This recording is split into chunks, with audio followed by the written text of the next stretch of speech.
This is the vlog for February 15th, 2019. Tomorrow's my birthday, but today I gave myself another little treat. I went and saw Battle Angel Alita in 3D, as James Cameron probably would have wanted. And it was magical. I mean, if every anime adaptation into a live action film was like this, first of all, they'd all go bankrupt. But second of all, they would be fantastic films. James Cameron has the money to spend on something like this, where he can be very faithful to the original source material with some, hints of change here and there, mostly names, but still keep it fresh and fun and very exciting to watch. I think I may have talked about this before, but the real Battle Angel fan was my old roommate Sean. He had an entire collection of Battle Angel Last Order on his shelf that he let me read. And I watched the anime, at least the first couple episodes of it, ages ago, back in the 90s when it first came out. And it really is sort of peculiar how it stands out, because at its surface it doesn't seem to be anything very innovative as far as shonen boys manga is concerned. It feels very derivative, but there's little, how do I put this? There are little aspects to it that make you stop and go, and Alita, or Galley, as she was known in the original manga, which is called Gunum, or Gunmu, depending on how you want to pronounce it. It's a portmanteau of gun and the Japanese word for dream. Alita is a very interesting character because she actually shows tremendous depth and growth over time. At the very start of Battle Angel, she is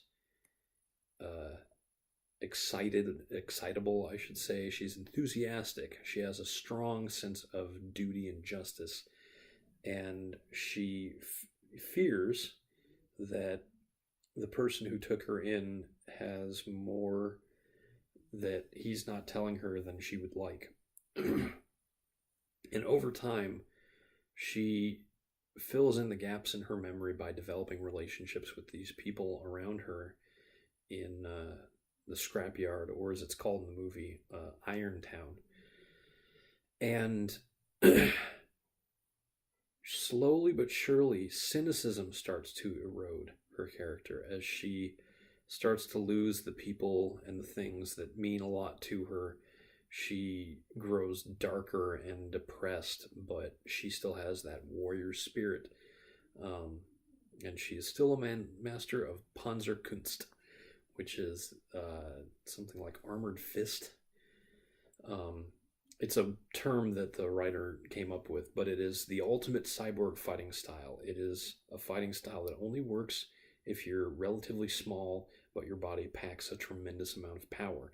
And that was always the goal of the artist creator of the manga, was to show how someone with incredible strength and a very sort of petite form could be a complete badass. And the movie definitely does respect to that. As I mentioned, they changed names. They changed a lot of names so that it doesn't sound like it's a completely Japanese cast. They've kept a lot of the names from the American. Obviously, Alita is the American name of the character. Galley is her Japanese name.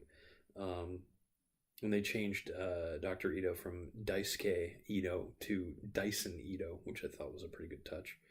But Vector and Nova and, well, Hugo becomes Hugo, and Hugo was his name in the original American version of the comic in the anime. And he is very true to his original portrayal, but also he starts off seeming sort of like, oh, here we go, the love interest, the flaky boyfriend, but he also shows a lot of depth and growth as a character as he makes choices and regrets decisions, and it's really just a good movie. I don't know what to say. It means a lot to me because of my experience with this comic. It was something that brought me and my friend together. Um, it's one of those cyberpunk comics of the 90s that shaped my perception of science fiction when I was in high school and college. Um, so I have a lot of like to see all of the scenes adapted so faithfully, the visuals just really all the intricate line work that went into Alita's first new body at the start of the story is there, and it was something that I'd forgotten. I'm going back and rereading now, and it's just beautiful. I mean, James Cameron is nothing if not a master of creating a visual feast. So I highly please go check this movie out. And if you are at all interested in the story, and it's quite a long story, but it has, an ending. It didn't go on forever. It's not still ongoing. You can go and find the manga online. You can get it all on iTunes if you would like to support the author. I've bought an omnibus of the Last Order work now that I don't have my old roommate's collection to read anymore. But definitely, this is a movie that's worth checking out. And I don't know, just makes me really happy. Um, I haven't got much else to say. I could gush and I could give away plot spoilers. I mean, it's a 30-year-old comic. Well, there's not a lot that isn't already out there, but I'll say this. The one thing that's sort of missing is mania. I don't know how else to describe it. There are a lot of characters who are maniacs in the Battle Angel universe. The killer cyborg Makaku from the very first arc. Nova himself is just a crazed genius. And even Daisuke Ito, Dr. Ito, has this sort of, energy to him. And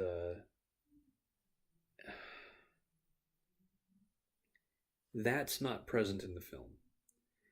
There are a couple characters that display levels of that sort of but Christoph Waltz as Ito is very kind and very protective, like he is in the comics. But he's much more, he doesn't want Alita to fight, but his reasons for fighting himself are a little bit different than they are in the comic, and I think it works better in the movie, honestly. But Nova is a very interesting villain, and I really, really, really want more. I would love to see a sequel. I would love to see them. The problem is they didn't do the whole first series in this one movie. They did maybe half or even a third of the original run. So if they want to do Battle Angel Alina, Battle Angel Last Order, and Battle Angel Mars Chronicle, it's going to be like 6 or 7 movies. But I'm going to absolutely see every single one. Rosa Salazar knocked it out of the park. I think she was an awesome Galley, Alita. I keep calling her Galley. It's just because that's what me and my roommate called her when we were reading it, even though his comics were the version where they called her Alita. Yoko. Oh, I shouldn't say. I don't know what they're going to reveal her actual name to be in this version. We'll see. Anyway, I'm Eric Spornitz, and tomorrow will be better.